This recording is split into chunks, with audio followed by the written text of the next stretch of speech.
Welcome back, everyone, to another episode of the Posttopostpod. With me, as always, is my co-host, Chris Ronan. How you doing, man? How's Doing Aruba? good. Nice and relaxed, man. Yeah, great time. You look it. Goes by too quick, though. Yeah. Definitely. You look nice and tan, a little burn on you. Yeah, a little burn on my looking nose, a good. couple other parts, but for the most part, I was tame before the wedding, so I looked good. And then after that, I kind of just didn't care and stopped wearing sunblock. So, yeah. So coming back off a week off here, it's different, man. I was just saying 36 weeks in a row of doing the podcast. You get a week off, and every Friday, I was doing the podcast, and now I'm like, that last Friday, I was like, the hell do we even do? Yeah, right. It was definitely a good week to take off, though. There was some things going on, but it's nothing like the catch-up we would have had to have done during the regular season, postseason, all that good news. You know what I mean? Right. So it's a good time for it. So last Monday, I played hockey, and I texted Chris, and Chris had a good point, saying we're host of a hockey podcast, but from my experience, it didn't seem too much like we know what the fuck we're talking about on this show. Oh, that's a fact, yeah. For a damn fact. So last Monday, I played at their arena, or their rink here in Braintree, Mass. And I walk in, and kind of like head down-ish, and then I look up, and I see these cool pants, the San Jose Shark pants, and I'm like, oh, those are nice little, maybe refurbished, pro returns. I'm like, oh, those are nice. And then I'm like, oh, wow, it's kind of I don't know, it's chest height, and I'm like, that's interesting. So I look up, and the dude's looking dead at me, and I'm like, hey, man, what's going on? And he's like, yeah, what's going on? And we both just walk right past each other. As I'm walking, my teammate Dave, who's also my coworker, is walking up to me. He goes, "Hey, you ready?" He goes, "Yeah." And he goes, "Dude, the militia hockey league's going on right behind us." He goes, "You walked right by Ryan Donato. Did you say hi?" And I'm like, "Oh my fucking god!" That's hilarious. The San Jose Shark pants. Me and him eye-to-eye contact when I looked up, and I was just like, hey, man, what's going on? And he goes, hey, what's up? And we both walked by each other. No idea he was Ryan Donato. What rink were you at? Was it the Thayer rink? Thayer rink, yeah. Of course. I mean, I think that was that week. No, not that week. That league that you texted me about, and there were a ton of NHL guys going to play there, right? That was the militia. I think they used to do that at Hingham. There was an awesome summer league for the summer where Charlie Coyle would come and play. Anyone else from around here in the NHL. That was the Elite League. Yeah, the Elite League. And I think that basically replaced it, kind of. I don't know. Not 100%. Maybe, because I know the Elite League, they had it in Foxborough and Hingham, right? Mm-hmm. Where I think Hingham was mainly... I think Hingham was mainly the college kids, right? And yeah. then Foxborough because and then up north you have the Beauty League too. The Beauty League, that's been fun to keep track of too. Right. So, for everyone listening in, this is a hockey podcast. We just don't know our hockey players when we see them dead in the eyes, I mean, that's a tough one. I guess just we need to be more aware of who's from Massachusetts and who's going to be in the area in the off season. Just looking at the calendar right now, too. Today is August 13th. We're recording on a Friday night. This will drop for you on the 16th.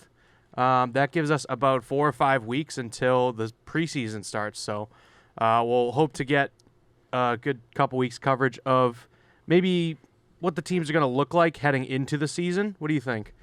We'll just dive into each team and see what they're looking like heading in. Yeah, I would like to do that. I would like to do each team, or there's so much that happened, man, that maybe a team, an episode, but I in my head I'm like, maybe we should do division. I think a division an episode, yeah. We'll hammer that out. We might start that next week or the following week just to get it done before preseason starts at least. That'd be good, because I was seeing NHL Instagram has been doing excellent with saying the deductions and additions to teams, and I think they were just doing the main players and stuff, but I'm sure if we deep dove into all the teams for the divisions, we'll have some good content for you guys. Yeah, I think so. And actually, I think I'm seeing October 1st as the first real preseason games, but we'll get that dialed in for next week and start to hammer that out for you guys. Right.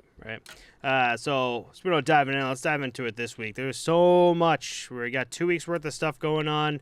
Episode 36, last episode was a big one with all the draft and everything, but there's still signings, extensions that happened in the past 2 weeks, and I want to dive into it. So to start everything off, you have Aidan Hill. He signs a 2-year deal with the Sharks after trading for him from Arizona for goalie Josef Corona and a 2022 second-round pick. He signs for $4.2 million and will join James Reimer as San Jose's goalie tandem, who was also just signed to a 2-year contract with the Sharks. Sharks currently now have a $3.3 million left in the cap space. I know we talked about Joseph Corona before. Aidan Hill worth kind of like a rookie goalie, whatever, 2022 second-round pick. I think so. I think that was a great deal for the Sharks. I totally forgot James Reimer was with them too. So you got James Reimer and Aidan Hill. Is James Reimer like past his prime? I think James Reimer is, like I said before, right in with Jonathan Bernier as those like bottom tier, couldn't make it in the Leafs, and now they're rattled kind of goalies that, I don't know. I'm not a huge fan of Reimer or Bernier. No, I think there's a couple others that are in there. I think he had his time in Toronto, and then after that, it kind of really just fell off. And I don't know if he even really did. You know what I mean? Like, obviously, Toronto hasn't done anything, so what kind of time did he really have there? Right. But looking at Aidan Hill, he's been in the league for 4 seasons, total of 49 games played, but last season really cemented himself there. He played, let's see here, 19 games, 9.13 save percentage, and a 2.74 GAA, which is really good. Right. You know, for a guy that's only been in the league. I mean, those first few seasons, he didn't play much. First season, 4 games, 13, and then 19 last year. Right. So I think it's a great pickup for San Jose, who has a big question mark, or had a big question mark in their net last season in Martin Jones. Mm-hmm. So I think that's, speaking of Martin Jones, we'll get to him. But, Aidan Hill's really proved himself within the past, especially last year, but especially the year before, too, as you can see in the stats there. And so absolutely. Great pickup for him. Moving on to a better pickup, too, is Thomas Tatar. He signs a 2-year, $9 million deal with the New Jersey Devils. Tatar, coming from Montreal, said getting to play with centers Nico Hischier, and Jack Hughes helped him make his decision. The Devils have $12.1 million left in cap space to work with. So, one, good deal for Thomas Tatar for 2 years for $9 million, and you got $12 million to work with still. So, I mean, Devils coming up, huh? Don't you think? Because they still have Scott Wedgwood and Mackenzie Blackwood still as their goalie tandem. So, you don't have to spend money on. So Blackwood's goalies. still there. It was Blackwell that left the team. Is that correct? Blackwell That's left right. the team, That's right. Yeah, I definitely think Tatar is a good pickup. He really proved himself last year in the playoffs that he still has gas in the tank after being in the league for 10 years. Mm-hmm. I think New Jersey is in the same boat that the New York Rangers are, and probably Philly too. Like, it's kind of interesting to see that whole division right now because all 3 of those teams are really like very close, but they're not getting over the hump for whatever reason it is. Like, you had an MVP like Taylor Hall on your season. You've got on your team. You've had Artemi Panarin come over to the New York Rangers. You've had Carter Hart stand on his head in Philly, but they're just something isn't clicking right there in all 3 of those teams. Exactly. So I think you nailed it. all of them are trying to get there, and this is a step in the right direction for New Jersey. It's like they're at the finish line, but there's a brick wall for some reason there, and it's just they got to climb it somehow. Yeah, and I mean, when you look at the division too, like the competition's tough. Like Pittsburgh Penguin were a wagon; they've pretty much been a lock in the playoffs, like to make playoffs. Washington Capitals were strong for a long time. The Boston Bruins have been strong. Like, it's a tough division to be in. That it really just leaves you that 4 seed to figure it out. Oh, yeah, exactly. Moving on from that, we have Adam Pellick signs an 8-year contract extension with the Islanders worth $46 million. Pellick being Pellick being on the first defensive lining next to Ryan Pulock is arguably one of the best defensemen in the league, and Islanders keeping him in New York. Fucking great. So now Islanders are left with $11.9 million left in cap space. I don't know if they're going to put out another extension. Islanders doing, what we saw last postseason, I guess, in the playoffs was, I mean, we both had Islanders going further than anything. We had them taking the Bruins, going further with Varley and everything. Unfortunately, they didn't, but I think this is them saying, yeah, we have the team, but, that brick wall, too, is, we need to... Adam Pellick has been one of the best players on the team. Let's sign him into an 8-year contract and just keep this train moving and maybe pick someone up that's going to help us get over this hump. And I think the big thing to me is the GM-coach combo of Lou Lamoriello and Barry Trotz here. That is they are in sync with each other, and they're the best 2 in the league when it comes to a tandem of GM and coach. Adam Pellick really earned his keep this year in the playoffs for sure, too. He showed the grit that it takes in the playoffs, blocking shots, yada, yada, yada. Like, he was top tier. Right. Was he the one that made that save on the goal line? I'll look it up and find out. You know the one I'm talking about? I know exactly what you're talking about. He Nailed down and got it. Yeah. Was it Pellick? Or I'll find that now. It was someone. It was probably him. But, we're going to move on, too, for another 8-year contract extension. We got Darnell Nurse signing it with Edmonton Oilers worth $74 million. The 26-year-old defenseman made his mark in Edmonton last season as an offensive defenseman who can score and block shots, putting up 36 points, 16 goals, and 20 assists in 56 games, making him second among defensemen in goals. Edmonton, as of that signing, now has no cap space available, so let's go over. Real quick, it's actually his line mate, Ryan Pulock, that made that save. Pulock, but same line. Same line. Going on to Darnell Nurse, second among defensemen in goals is huge. Mm-hmm. This is the new caliber of defenseman. This is what teams want. They want the high-flying offensive defenseman that can take the risk of being last man back and still carry the puck into the offensive zone. Right. It just goes to show, and he still has it on the back end with his shot blocking stats too. Depends on what the team wants too. Like every team wants one of those defensemen. At least one. Yeah, exactly. Right. Moving on from Darnell Nurse, we got a big one here. So Carter Hart signs a 3-year extension with the Philadelphia Flyers worth $11.7 million. The 22-year-old is coming off a rough season with a 9-11-5 record and 3.67 GAA and 27 starts. Not to fully blame, considering the Flyers only won 13 out of their 36, absolutely collapsing as a team, but now trying to make the next season a whole new slate.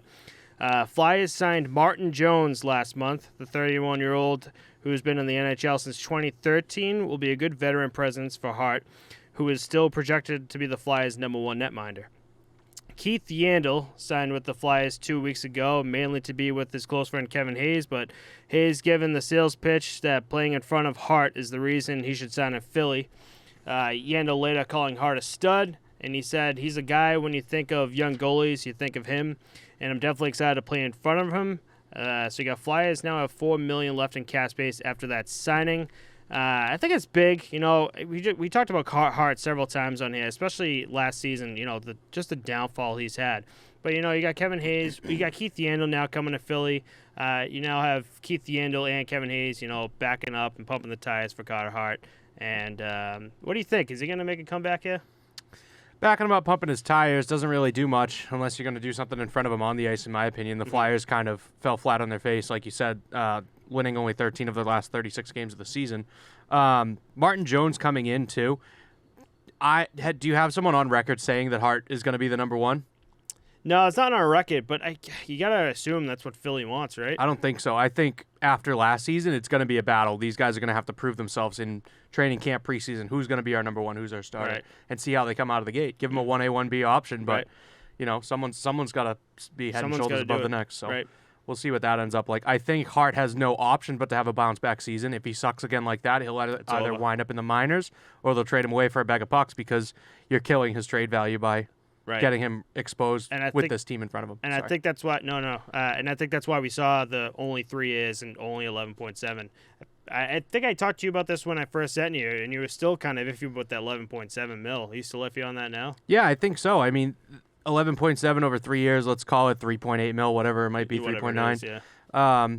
I think that he didn't earn that contract. I think they want him to be the guy, and good on them for sticking with him, but it also wasn't fully his fault. It's just kind of a weird scenario right now, and that's the okay contract to give him. And it's the definition of a compromise is when both parties are unsatisfied with the conclusion. I think that's the quote. Some bullshit like that. You're welcome. But I just think the team should be unsatisfied, and Hart's kind of unsatisfied with only 3 years and only 3.9. Right. But that's what I think. That's what I got for you. We'll see. I mean, next season, buddy, we're going to see. Moving on from Carter Hart, we got another goalie here. Ilya Samsonov re-signs with Washington Capitals. 1 year, $2 million. Samsonov will rejoin with Vitek Vanacek, who got drafted by Seattle and then was traded back as the Capitals goalie tandem. The 24-year-old was 13-4-1 with 2 shutouts last season.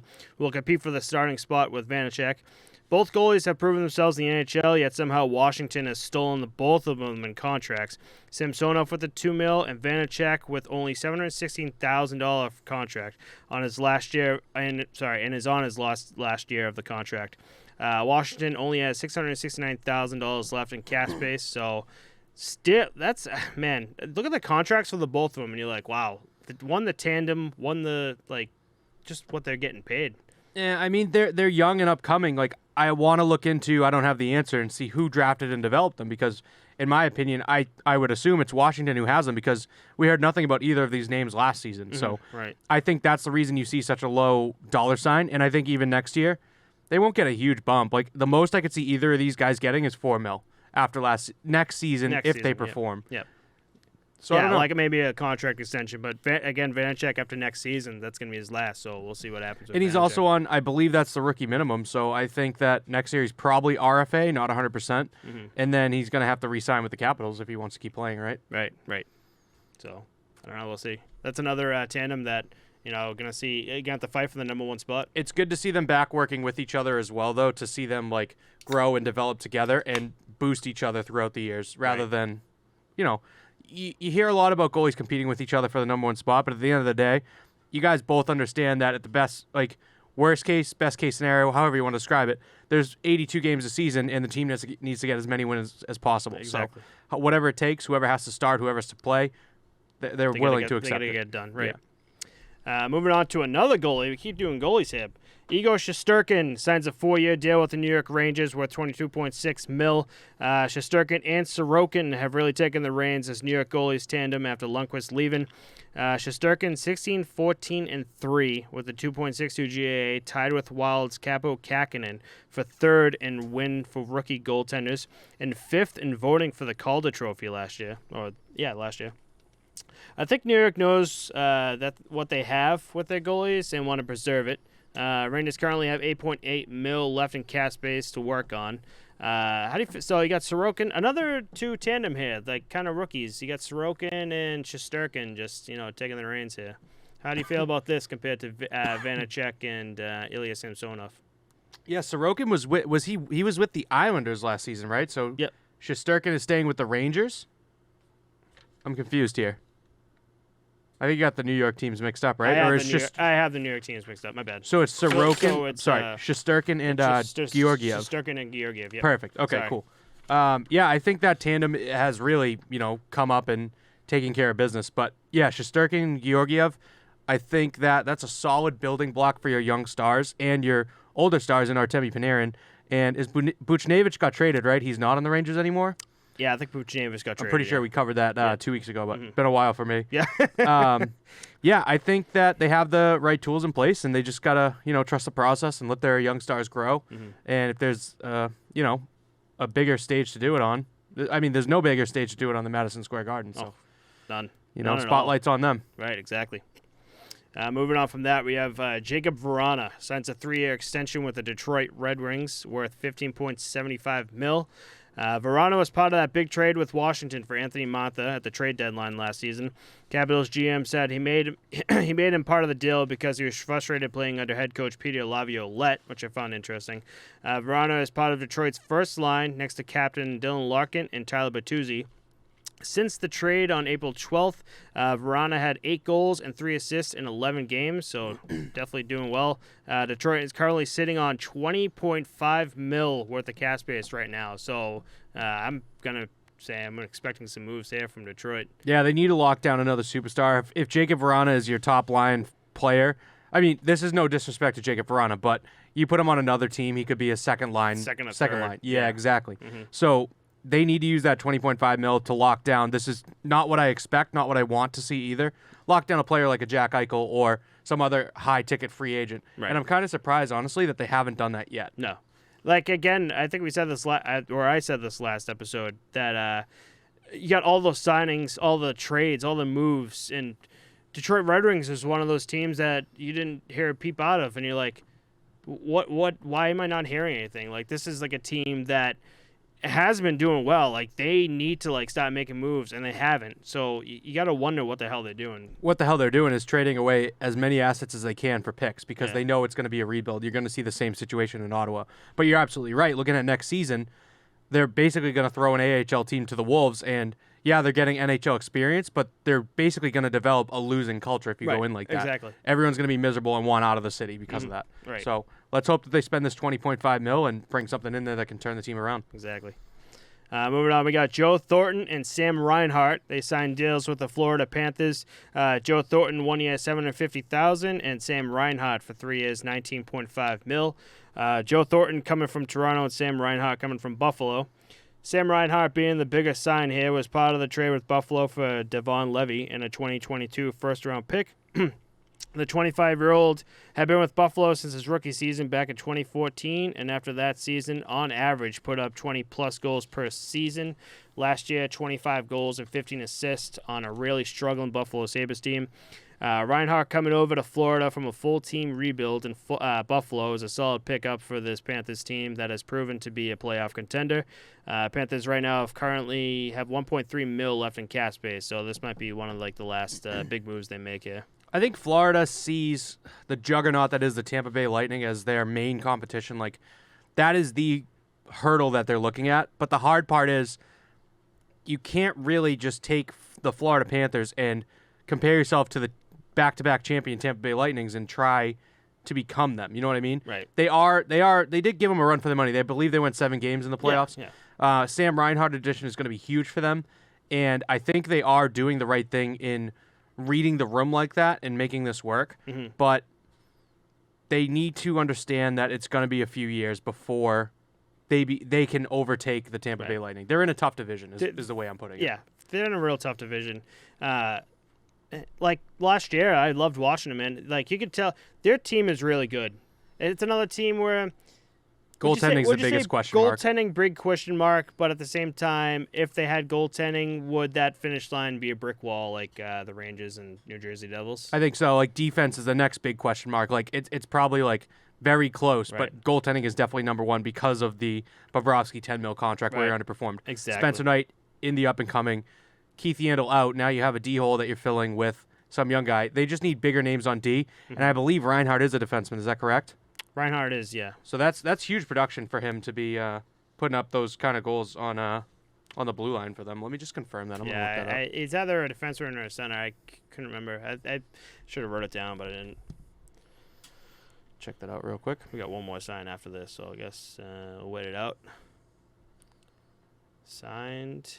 Forward. He's a forward. Okay. So they're still looking to fill that slot here and find, I don't know, like a big ticket name defenseman is what I think personally, because you have a big ticket name goaltender in Bobrovsky. You have Spencer Knight as his understudy, and then you're looking at the forwards. They're very front loaded. Keith Yandle out obviously, so I think defense is really where they're looking at here. Right. So moving on from that, the last signing we have is Zach Ronaldo. Signed a 1-year deal with the Columbus Blue Jackets. Ronaldo, a 10-year vet, coming from 2 years in Calgary, although only played 4 games last season. Ronaldo, a center, won't put up many points on the board, but he'll definitely put up some points in the put up some time in the penalty box. Ronaldo, a big fighter, might be the help Columbus needs to support their somewhat older roster. Columbus is currently sitting at $10.4 million left in cap space. How do you feel about Zach Ronaldo? I looked him up. I forgot he played a year in Boston. Oh, yeah. I always picture him in that Edmonton Oilers. He was in Edmonton, too? No, he was in Flyers. I'm thinking of Zach Cassian. I'm sorry. Yeah. So, seeing him in Calgary, I think it was because Ronaldo was getting beef with Zach Cassian when they were playing each other, Battle of Alberta. Yep. He's a big boy. He'll throw his body around. He likes to chuck him a bit. Oh, yeah. Reminds me a bit of like a halfway point to Milan Lucic. You know what I mean? Okay, yeah. He's not there, but they play the same game. But yeah, same thing. Yeah. Big dude. Yeah, it's a nice compilation of all of his fights on YouTube, and I'm like, "Ooh, this guy can go." Yeah, he can chuck him, dude. He's a big boy. Oh yeah, old-time hockey. So moving on from all those signings and extensions here, we have some news with Anders Nilsson. He announced his retirement this week. The 31-year-old goalie announced his retirement due to post-concussion symptoms and neck problems. His last season was 2019-2020. He was traded to Tampa from Ottawa in December of 2020, but never played. Trailing another goalie I keep talking about, Nilsson made his NHL debut on November 19, 2011 against the Bruins in relief of my guy, Rick DiPietro. Yet again, we bring him up. Can't stand it. All jokes aside, we wish him a well retirement and hope the symptoms and neck problems get better. You like that? No, somehow I found a way literally to get don't Rick like DiPietro back, and it was nice, man. I like that. That was good. I was typing this down, I'm like, what a way to do it. What are you looking up now? Nothing. anything. How to get rid of anything but Rick DiPietro. How to get rid of your podcast. In sad news this week, NHL legend Tony Esposito passed away. Esposito passed away due to pancreatic cancer at the age of 78. Tony started his career in 1968 with Montreal, would have a lifelong career in between the pipes with the Chicago Blackhawks in 1969 to 1984, where he would retire at the age of 40. Esposito won 3 Vezina trophies when Vezina was handed to goalies who allowed the fewest goals, most notably in 1970 when he recorded a record at the time, 15 shutouts. He won the Calder Memorial Trophy, 5 All-Star appearances, won the Stanley Cup in 1969, and in 2017 was named one of the 100 greatest NHL players in history. Esposito's number 35 was retired by Chicago in 1988, the same year he was inducted into the Hockey Hall of Fame. Rest in peace to one of the greatest the game has seen. So, 15 years all with Chicago too. Like you don't see that anymore nowadays. Like, no. You have to be, especially in net, but like you have to be like an Ovechkin, a Crosby, and McDavid if you want to be with a team for 15 plus years. Right. You know, and to be a goalie to be that long in the league. With one team, too. One team, too. Because he was crazy. drafted. So he was drafted as a free agent by Montreal for that 1 year. Mm-hmm. And then they do intra-league draft, which was, at the time, it's just free agency. Yep. I don't know why they called it intra-league draft at the time. But, yeah, he was a free agent. And Chicago picked him up. And after that, it was like, this is my home. So, sucks. But we just found out Phil Esposito was his brother, you said? Yep. Yeah, so... Yeah, so rest in peace, buddy. But yeah, it was kind of funny going back and seeing all of his. I knew Tony Esposito was one of the best, but it was kind of funny going back and seeing all of his accomplishments all in like one little list. You're like, holy shit, this guy did so much for the Blackhawks back in the day. Sure. Speaking about, God, keep going into more sadder news, huh? So Pierre-Luc Dubois is changing his jersey number in Winnipeg.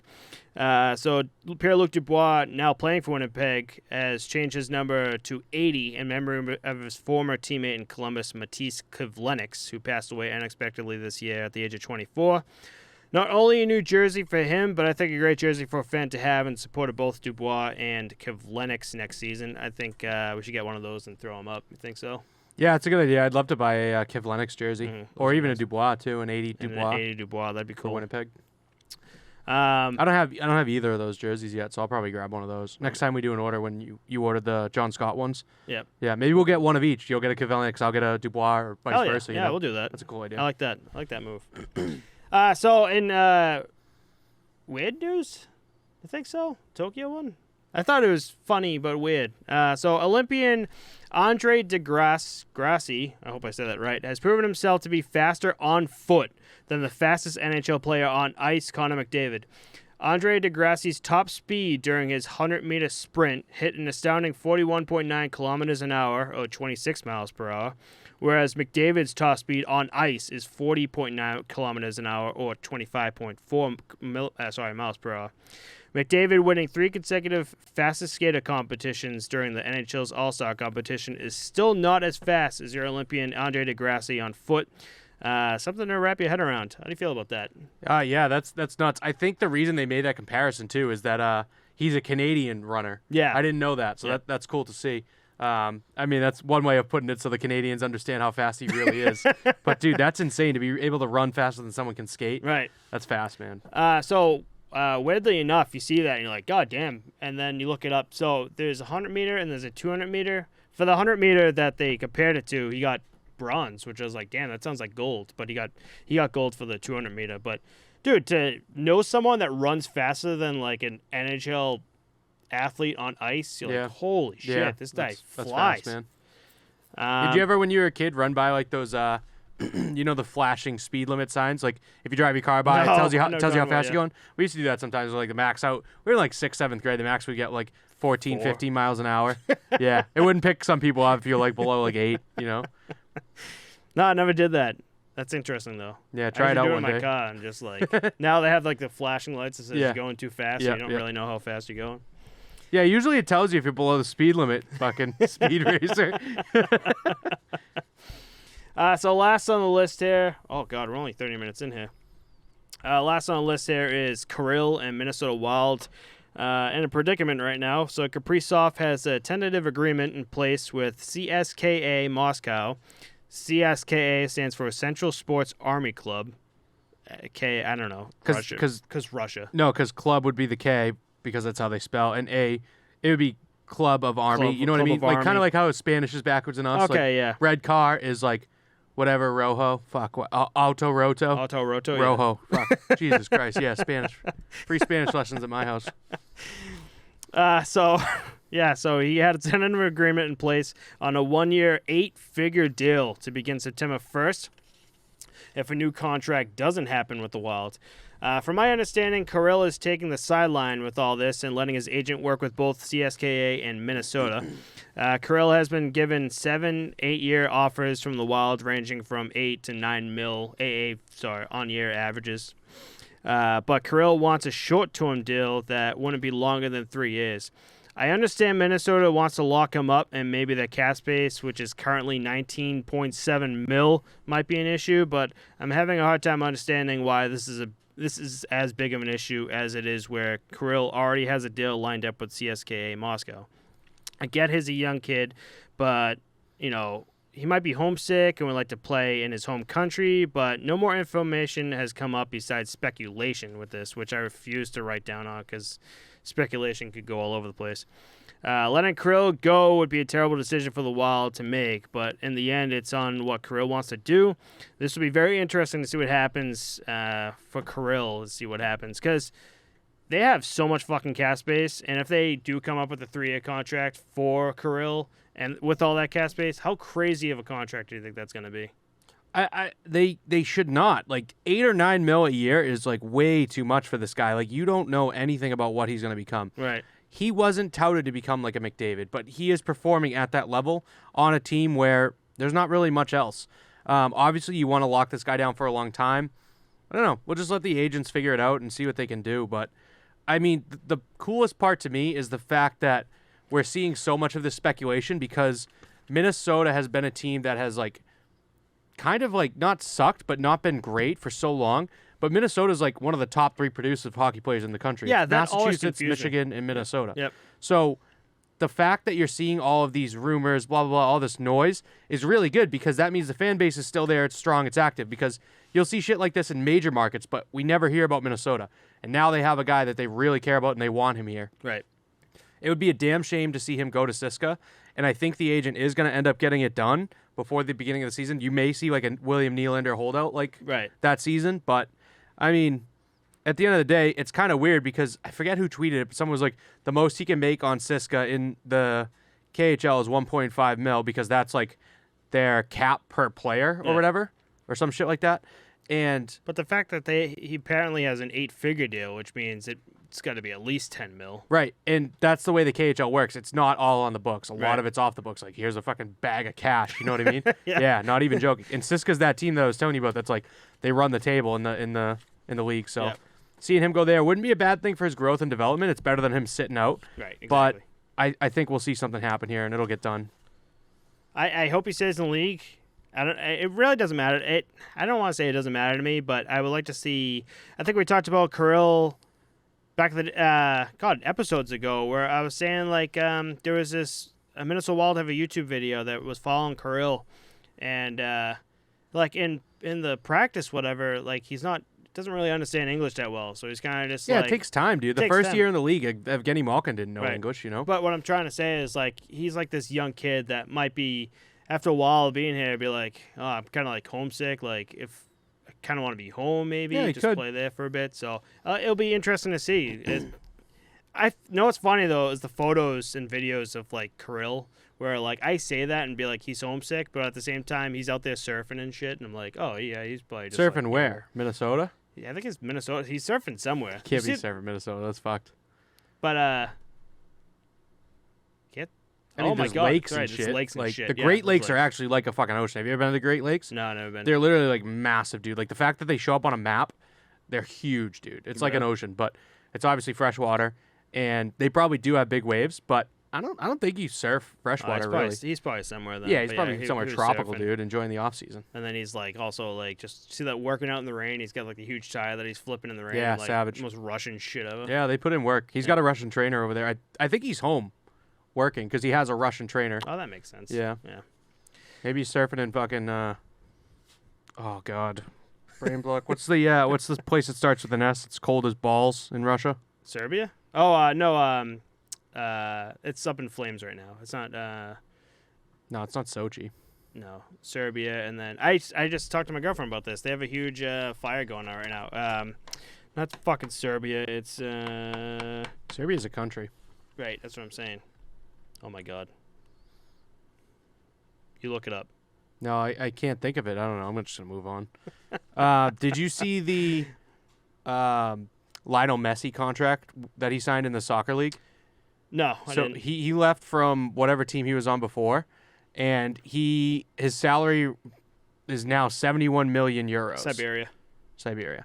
His salary is now 71 million euro, $40 million a year before any sponsorship shit like that. He's playing with Paris Saint-Germain, which is he's also the captain of the Argentinian national team.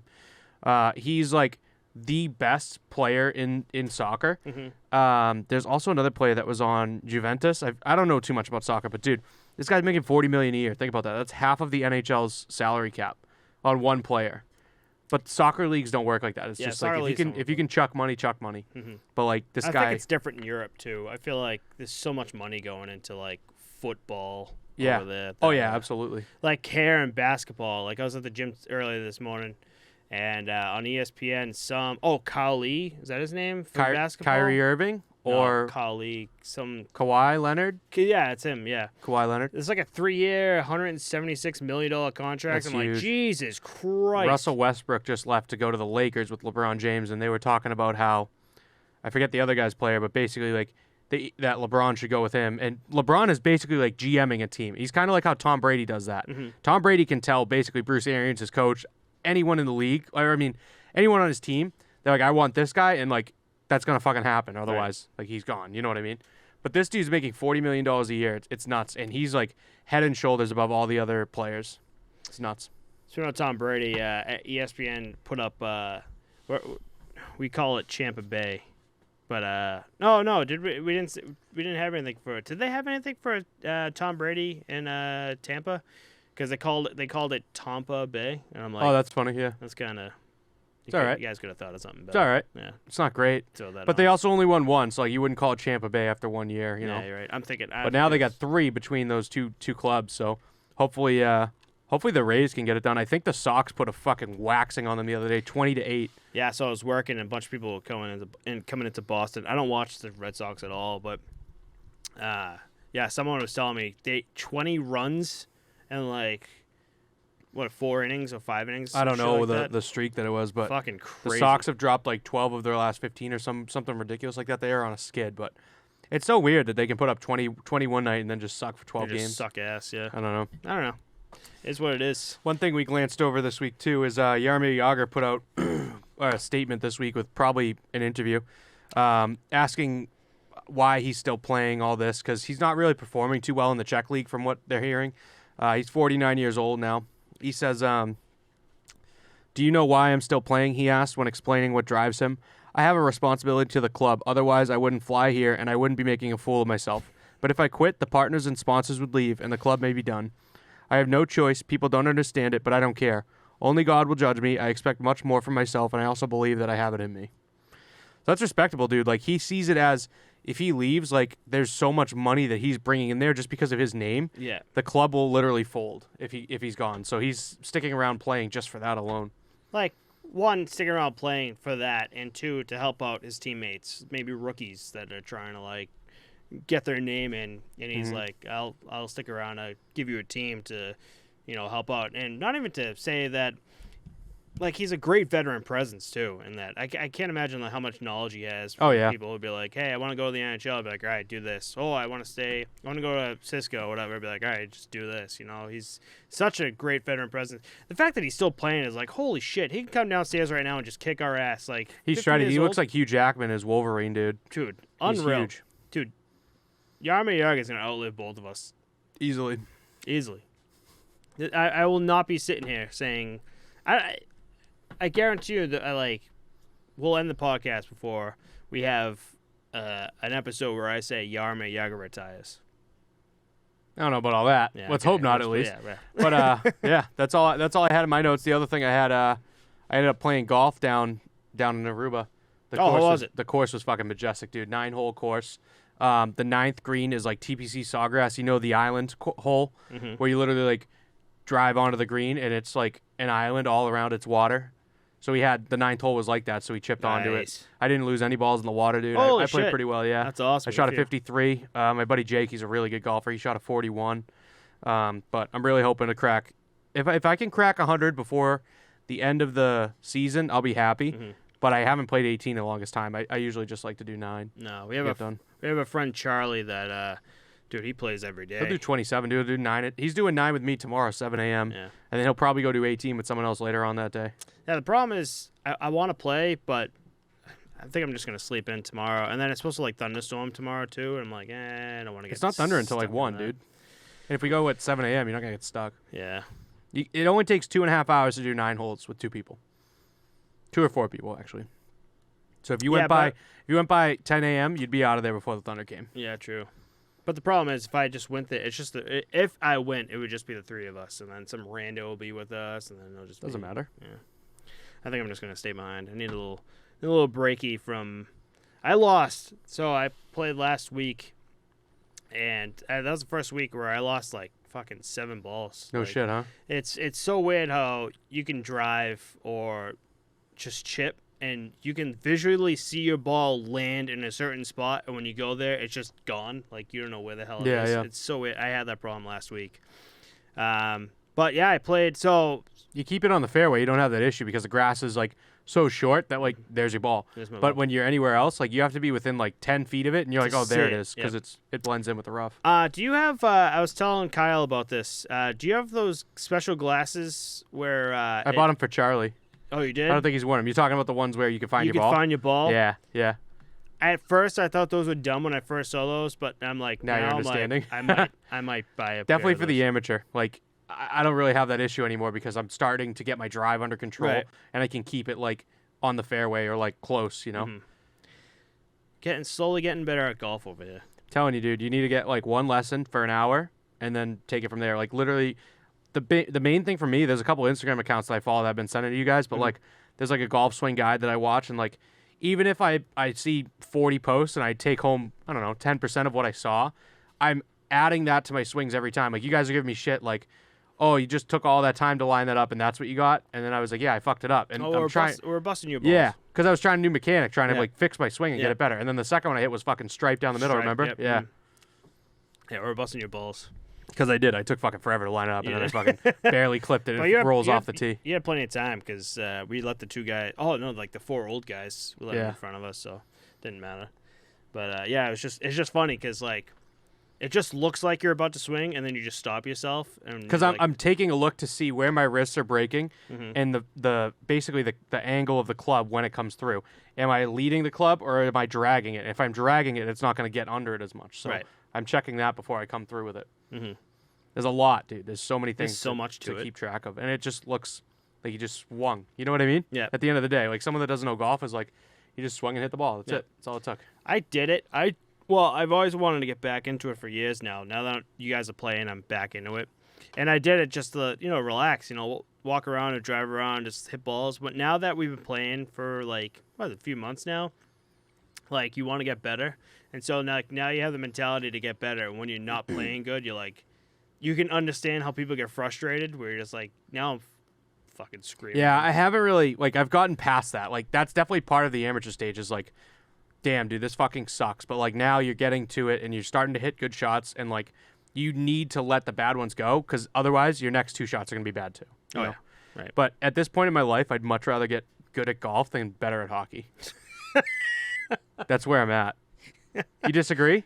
I'd rather get better at hockey than golf. Why? I don't know, because I don't play golf that much. Like for Charlie, it's different. He plays every day, so like obviously getting better then. But if I'm just gonna play once a weekend with you guys, like if I get better here and there, if I get better like driving here and there or chipping here and there, then I'm fine. But for hockey, like I'll play that every day of the week. You know, I would play golf every day of the week too if it was free. Yeah, you know what I mean. That's the real issue for me is I can go play hockey for free, so that's fun. Mm-hmm. But like if I could play golf for free, I would much rather get better at golf. Interesting. I think the problem with that too is like, especially living in Boston or living in just Massachusetts and New England in general, is that you have maybe like 4 months out of like the whole year. Well, I would say maybe a little more. Maybe no, you're still months, accurate though. Yeah. To play golf. Whereas like hockey here is a year-round thing and it's inside, so it's like you can get good, but now here comes September, October. Now you can't play again until next. What do you want to say? Like maybe April? Yeah, you could probably play like into late October, early November at best, and then you can't really get out there till like April. Yeah. Late April. So now you haven't played in months, and when you get back on, you're like, oh shit. That's why you need like basically a fucking country club that you're a member at that has like an indoor area that you can use. But that's fucking now you're shelling money too. Money right there. Yeah. I went to Golfers Warehouse that you showed me. Dude, I'm a lefty, and I'm realizing lefties. What am I trying to say here? I understand right-handed goalies now who try to find gear and shit, because as a lefty, as a left club, I'm like, there's nothing out there. Like I just get left-handed players for golf get treated like absolute fucking dirt. I went there was like nothing. There's like, I asked the guy, I'm like, what's your left section? And he goes, right there in the corner. It's like some like corner with like cobwebs and shit. And he goes, yeah, that's what we have. And I guess it's like even like the Titleist or like you know small name things, because they don't make that much. Like it's still like a lot of money compared to the same thing, which is righty. What? Titleist is a big name. I'm trying to think of like a but okay, name, okay, I follow. Mm-hmm. Like my Tiger Shark that no one's ever heard of. Yeah. So like I still find it funny. Like I was like, hey, do you guys sell sets? And he goes, yeah. Sets in golf is just sets of irons, and then drivers and there's also a driver set too that you could get, like, you know, your driver, your 3-wood, your 5-wood all together. You could get a hybrid set that's your 3, 4, 5 hybrid. But the set, your main set of clubs is your irons, like a 3 through a 9 iron, you know. And then there's a wedges set too, where you get the pitching, the sand, the 56, 52, 48, you know. Because I want to look into it, but I also, like, at the same time, refuse to pay $400. I'm telling you, dude, a beginner's lefty set is all you need. That's all I work with my righty set, and it's just a $120 set of clubs from Dick's, and I get the job done, and I have fun. Did you get it on sale, though? Yeah, it was a sale, but it's a beginner set. It's not like they're flashy clubs or anything good, you know? Right. And I did buy 2 clubs to add to it because I wanted some wiggle room. I got came with everything, but I got a 56 and a 52, so I have approach wedges because that's important, you know. So yeah, I definitely want to play. Fuck, the more we talk about this, more I'm like, I might join you on the 7 o'clock. You won't be there. You're sleeping in. You think so? It's your day off. I'd sleep in if I were you too. Fuck that. I like shit. playing with Charlie. I learned a lot from him. Actually, you know what? He's super helpful. He's super helpful. You know what? Was it Joe? I think it was Kyle last week. Helped me out. Kyle, the one club he uses for everything is the 5-iron. We were driving out the first hole, and I learned the old way, where like when you swing through, like you swing through with like your legs too, so like your back foot, I guess, bends, and Kyle's just like keep your like almost it's supposed to bend with the driver, but it's more of like a sway when it comes to an iron rather than like a full swing. Yeah. So it's still a full swing, but the body is not like a swing. Right. So what he said was just move your torso kind of thing, and like keep like so I'm a lefty, so keep the right leg like kind of like stiff, straight. So I was like, fuck it, let me give it a go. And sailed it straight as shit. Like one of my best hits off that first. I'm like, what? So I don't know. There's a different shot for everything. A different shot for your pitching wedge, and even with your irons, as you go up the numbers, you you get tighter to the ball, basically. So Right. if you're like a 4-iron, you're still kind of far out, kind of like your driver. But as you get into like your 9-iron, you get in real tight to the ball. You know, it's all different swing mechanics. Right, exactly. Actually, moving on from that, when's the last time you played hockey? You been playing hockey a lot? Yeah, I got a 6 a.m. in Quincy Youth now, and I got a 7 a.m. at the Thayer rink, and I've been liking those because it's morning. Yeah. But I think I'm going to, my buddy is moving back towards Braintree, so I think I'm going to start going to the gym with him. Nice. Yeah. Nice. Good shit. And that'll get me in shape, hopefully. We'll see. So I played last night. Dude, so goalie problems going on right now. It's when you get the call or the text that says, hey, do you mind filling in tonight? And it's just a nice time. So it was 9 o'clock last night in Denham. And I'm like, yeah, dude, I can fill in. And it's a guy I only played for once, but the game I remember was good. It was a lot of guys. But the worst part is, like, you get there, and, like, the guy's like, oh, yeah, we only have, like, 5 guys showing up, and you're the only goalie. Like, they say just enough information to, like, get you to, like, you know, reel you in with, like, the fucking fish. So you get there, I'm like, fuck, I am just wasting my time.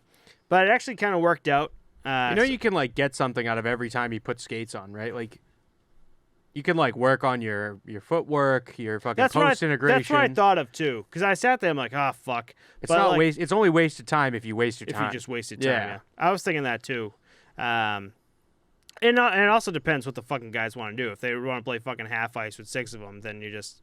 I mean, Which still is good, because now you're getting practice of being hammered in the zone. You're stuck. You can't get the puck out. And now you're building your endurance, your muscle memory when you do something like that. I guess it's you got to set yourself in a different mentality between game and just, you know, practice. I guess there's 2 different mentalities for that. But yeah, I was thinking that too. I got ready. I'm sitting there. I'm just like, all right, well, I was going through what to practice. So I was thinking about my C cuts. I was thinking about moving from side to side, the butterfly slide. I was thinking about, like, where to position everything.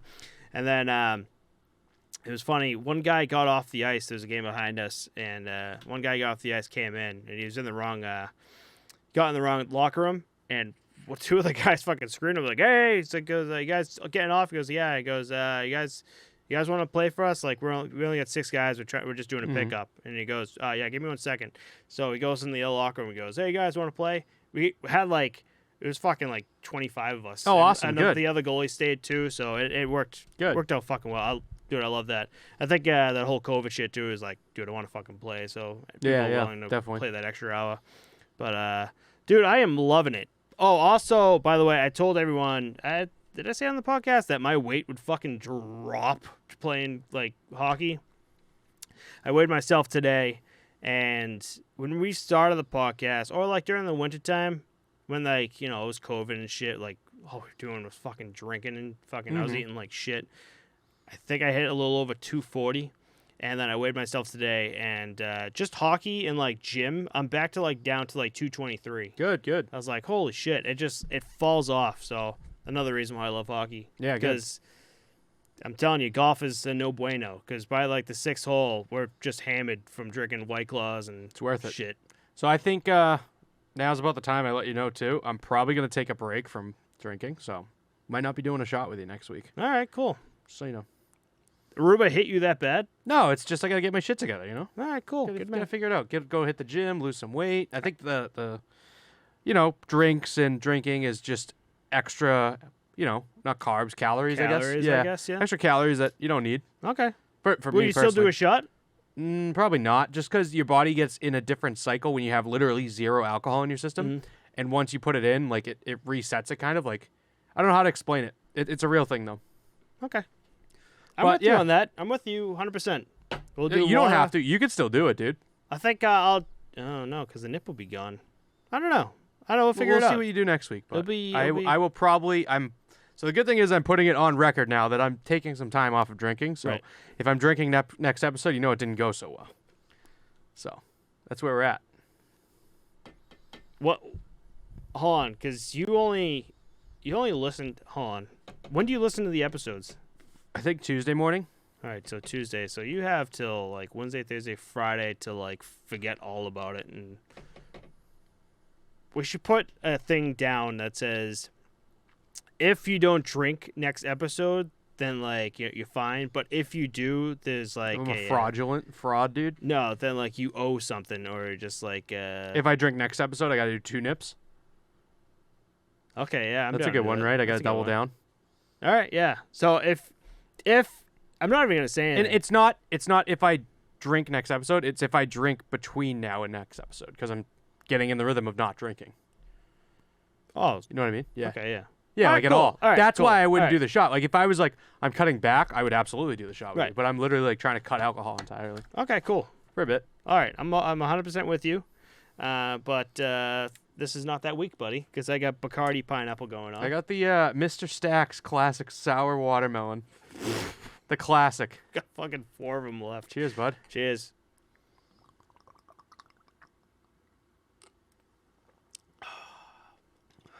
That's good. So that is. Yeah, so That is Aruba was spicy. sick though, like all inclusive, man. Like I was up till 3:30 every night, and we were up and at it at like 8 a.m. the next day. See, those are